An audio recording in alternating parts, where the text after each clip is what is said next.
네, 국군 기무사령부의 계엄령 검토 문건 작성 의혹을 파헤치는 특별수사단의 움직임이 빨라지고 있습니다.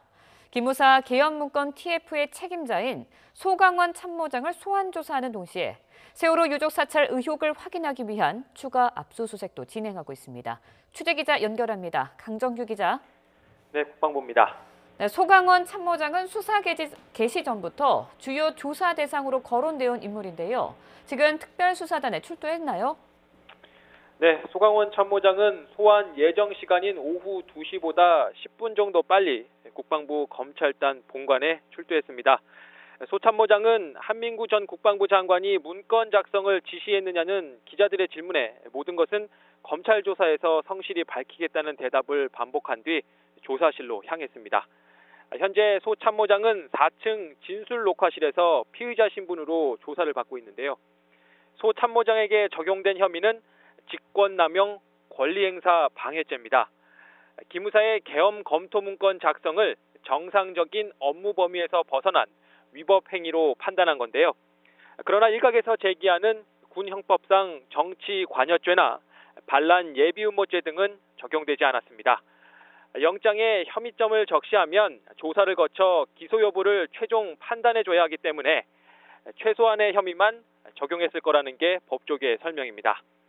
따라서 오늘 조사 결과에 따라 혐의점이 더 늘어날 수도 있습니다. 수사단은 지난해 3월 기무사 3처장이었던 소 참모장을 상대로 계엄령 문건이 누구의 지시로 작성됐고 또 어느 선까지 보고됐는지를 집중 추궁하고 있습니다.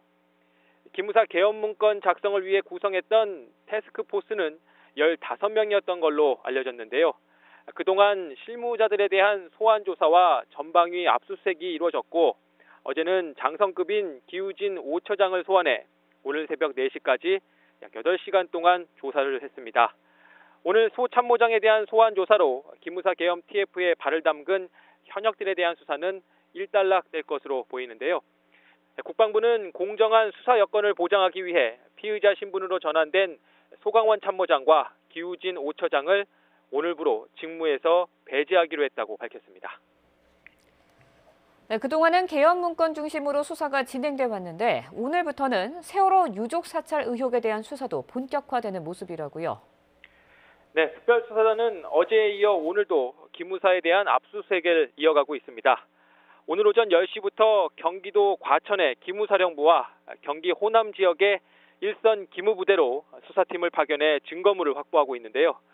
이번엔 지난 2014년 기무사가 구성한 세월호 TF의 실체를 밝히기 위해 강제 수사 절차에 돌입한 겁니다.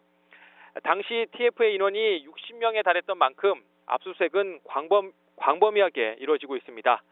당시 경기 지역 기무부대장이었던 현 기무사 3처장인 김모 준장 등 장성급도 대상에 포함되어 있습니다.